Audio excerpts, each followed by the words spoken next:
My name's Greg Smith, and I am going to talk to you guys a little bit about a massive career direction change that has been incredibly beneficial and fulfilling, but I didn't think I could get there. I'm going to tell you about it. So a few years ago, I had a great job with a great company that was doing big things in its industry and really kind of setting the bar for, it work in that field. Solid, respectable role, working with outstanding people. It was the kind of job that you are supposed to be really grateful for. And I was for a very long time. I still am grateful for it. It's the kind of job that you're really supposed to feel good about inside and you just never want to leave. Gives you everything you need. Kind of feels like, hey, I've been waiting forever. I've been working hard to arrive at the point where I got this job. And that felt great. And it did. But I got to a point where I felt empty in it.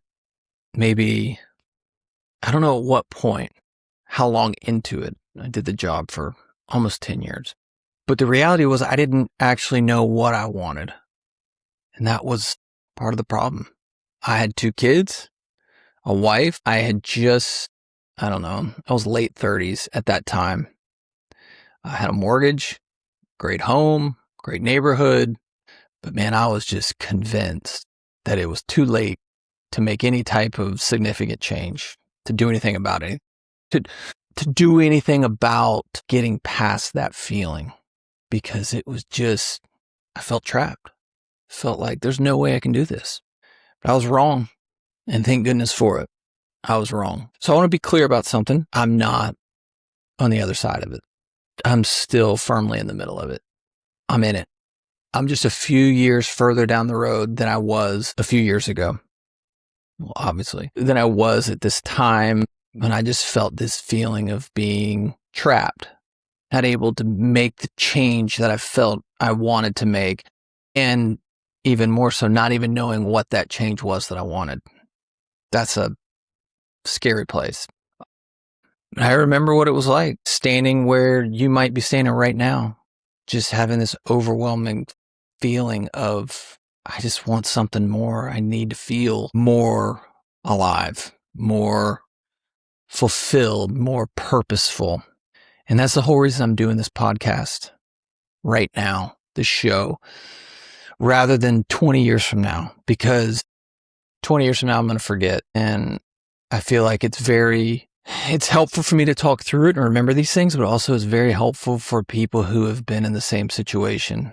And I want to help people in that spot because it's scary. And there's not a lot being talked about in this area. So if I can help, that's what I'm here for. So every week I'm going to talk a little bit about what I'm learning, what I'm doing, what that's costing me, what's actually helped, what's not helped, maybe 30 minutes to an hour each week. And that's my commitment here. So hopefully this is helpful. Listen, if you already know what you're all about and this, what you're after, and you don't feel this deep conviction for a major change of career or anything, and feel this feeling of being stuck, trapped, kind of not even knowing how to take the first step because you just feel so deep in your so entangled in your life that to kind of unwind it, to do something new would be terrifying. Then if that's not you, man, congrats. I'm super happy for you. Maybe you've already been through this, or maybe you haven't been through it yet. So there's a chance you could experience it down the road, at which point you can come back. But if you're not experiencing that, then this one's probably not for you. But if you are feeling that way, if you are feeling that tug of wanting more, you want to change, then this is the right place. This is a podcast where I'm going to talk about that very openly. And hopefully I can help you get through it. And if nothing else, kind of give you some hope and guidance and a feeling of, hey, it's okay. You're going to get on the other side of this, because you will. So I'm going to tell you a little bit about my story, and particularly right now today, I just kind of want to tell you about how I left this great job that left me feeling kind of, well, let's call it what it is, left me feeling empty. It gave me everything that the world told me I needed and wanted, but I didn't feel it. And I'm going to tell you what happened after. All right. So you may be there yourself. You may have the same experience, but this job from the outside, let me back up just a little bit. So I worked for this company for close to 10 years, and I was starting to feel this tug of wanting something more. And then about that time, I get a job offer, significant pay raise, significant perceived significant responsibility increase, and opportunity to kind of help mold a company and set it up for kind of future success and do all these things that I was really good at, even if I didn't necessarily love doing it. I was great at it. So I get this job opportunity, which felt like it was the right time and I couldn't turn down. It was solid, looked really great. Small company with just a couple people. So it's very nimble. Lots of great back and forth between myself and just the two other folks that are running it. And I felt like, wow, I achieved this thing that I'd always wanted. Man, financially, we're in great shape. I've got to the point where I don't have to worry anymore. Now I've got this platform to help me in all my financial desires. Good to go. Check the box. Let's just do a good job. Well, still felt the tug. Even at the time I took the job, like, man, there's something there. It's okay. Just kind of buried it, like, whatever. It's just fear of the unknown, of the new, fear of the uncertainty that came with this new role. But, just a few months in, I just remember being like, not even really wanting to voice it, but just knowing something was off. This is not culture-wise, value-wise. It was not the best. It wasn't the best fit. And all I could start thinking of was, man, how do I make a change here? I mean, I've got everything I could ever want. I'm like starting to look at new houses and able to have these things that, I otherwise wouldn't bring myself to pay for in the past. We were already looking for a bigger house because we needed some more space. And really just because, looking back, just because it's what you think you do. And then I remember one day specifically, I get a phone call and it's the guy I'm working for. And he says, hey, we're having a really bad year on account of some weather and external factors that we had no control over. And he's like, I just think your role it's the only place I can really pull back and kind of salvage, kind of reduce compensation so that we can kind of pull out of this. And in fact, I think your role is probably better at that pay rate, this new pay rate, which was half of what I was making. And I remember just being like, having the rug pulled out from under me, like, what? If I'm being honest, I took the job because the money was so good. So for that to go away and it to be half, I thought, no, I can't do this. All I was putting up with was because I was so happy with the compensation. Everything else that came with it was really starting to irk me, and it wasn't a good fit. So I told my wife, scared me. I was very anxious at the time, freaking out, honestly, because I knew inside, I've got to figure something out. And I don't know where I'm going to make nearly the same amount of money. And I was in a bad spot and it sucked. I was so scared. I'm one of these people that will ruminate and I wasn't great with uncertainty. I realized that the certainty that came with my previous role was something I took for granted. It's a large company. Pay always arrived at the same time, in good shape. Not that the smaller company didn't, but these kind of jogs and turns, zigs and zags were not part of the plan. And when that compensation change became real, I just couldn't believe what was happening. And I was like, man, how's this gonna look? I can't leave this job. It was such a big deal. I left my other company to go take this job. I look like an idiot. I'm not telling my mom and dad. I'm not telling my siblings. I'm embarrassed to be telling my wife. What the hell's happening? So I remember got to a point where I had to make a decision. And I'll never forget that day. I was on the phone and the guy I was working for was like, hey, so what do you think? What's your decision? And I said, I'm out. I felt this clear conviction in my heart in that moment. I said, I'm done. I said, I appreciate it, which I didn't appreciate because it felt pretty nasty. But I said, I think I'm going to go find something else because that's in my heart. I knew this time to burn the bridge and just go in pursuit of whatever it was that was gnawing at me that I didn't even know exactly the direction to follow. So I decided. I remember being on the phone with him and writing, I'm done, and feeling an overwhelming sense of just energy behind that decision, knowing that it was right and knowing that that moment forward was the starting point for the rest of my life, the starting point for pursuit of whatever it was I was after. I had to go find it at that point. So the first thing I did after making that decision, after talking to my wife, was called my buddy, friend of mine who works in an industry that I'd gone to school for, but hadn't pursued after college. And I said, hey man, here's the situation. How can I help out? Can you help me out? Is there anywhere where I can kind of plug in? Just, I didn't know what the money, I didn't know how I was going to get paid anywhere. I just knew I couldn't go back to what I was doing. And I knew I wasn't going to go anywhere in that industry. I just wanted something more local. I wanted to connect with people more. I wanted to be doing something that, for me personally, built something that stood the test of time, that felt like I was producing something that people needed. Not that everybody needed what it was we were selling, but not in the way that the new thing that I had the itch for was. Or changing environments, changing cities, towns, like something I could tangibly see. So I didn't have a clue where income was going to come from, but my friend, good friend of mine, he knew what I was capable of.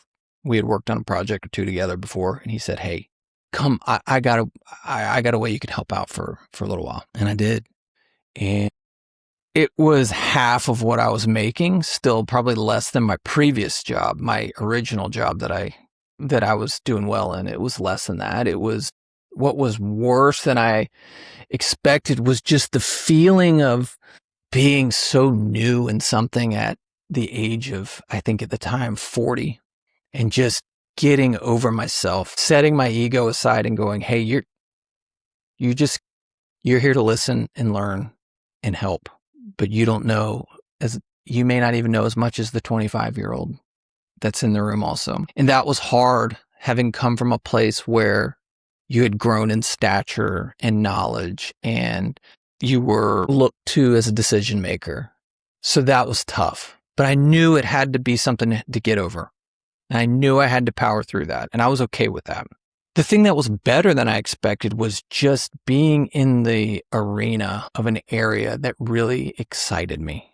An area that so I know I've kind of danced around, I don't know why, but it's real estate development, building things. This was my new area of focus.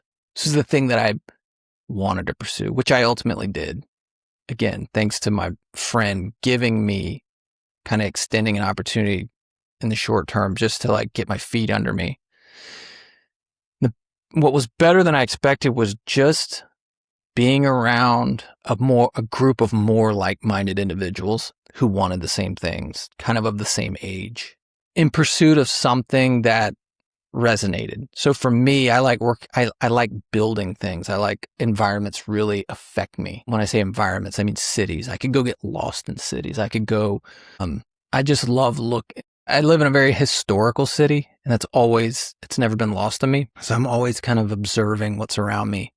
I'm naturally super observant. So the idea of building things and having an effect on the environment kind of lends itself naturally to what I went to school for, which was real estate finance and development. And here I am 20 years later, and I'm doing the very thing that probably always should have been doing. But I knew immediately, just in the meetings and the projects I was helping with, that I was in the right place, because it just felt there was a level of connection to the work that I had never experienced before. And I was good at it. And I knew I was good at it because it translated very well from my previous role. So it wasn't this far-fetched. I just had to get up to speed on terminology, the way the business works. But as I always say, like, everything's figure outable.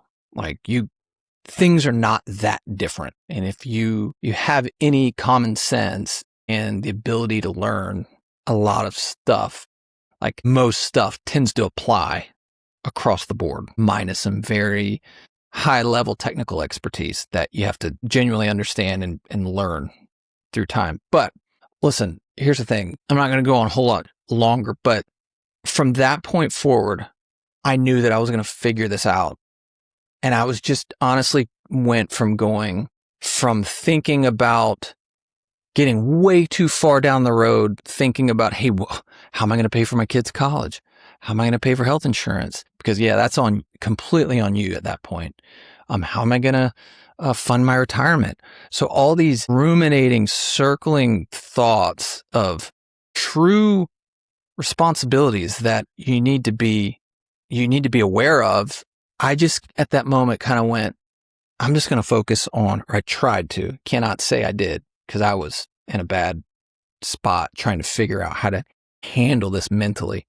I got to a place where I could start focusing on the day and then the week, and knowing that, you know what? I don't know what's down the road. I can't think about that right now. I got to just focus on right here. This is what I've got. And here's the thing.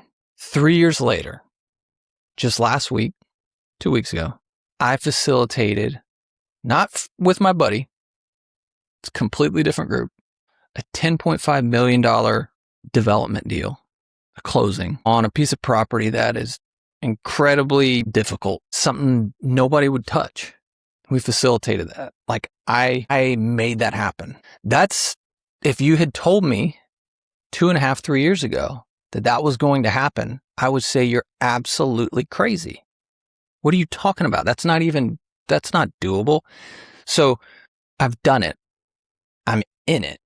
To do something like that is I know for anybody who's in this line of work, like, anybody can close probably any type of land deal at any price point. So it's not the price point that matters. But for me, as a person who was where I was and feeling the way I was, which is the whole reason we're talking about this, if you had told me that I could do that just 3 years later, I would say you're crazy. But I did it. And what's beautiful about it is, as green as I was 3 years ago, you're not the young 22, 23-year-old. All of the experience that you have to that as a older person helps you get up to speed so much faster than you ever realize. It's the only reason that I'm able to do something like that. So I'm not telling you this to impress you. I'm just telling you this because I was exactly where you are right now. And I dare say this is what it's like on the other side. Okay. I'm not fully there, but I can confidently say I've peaked the crest and I'm on the other side, and I'm still working on it, but you will get there. You just got to do it. So all I would say is, if you know somebody that is going through an experience like this and they need to hear this, would you please share it with them? This is just the first of my podcast, and I just kind of wanted to reach some people just to hopefully get some traction, but hopefully this has been helpful for you. And I'll see you in the next one.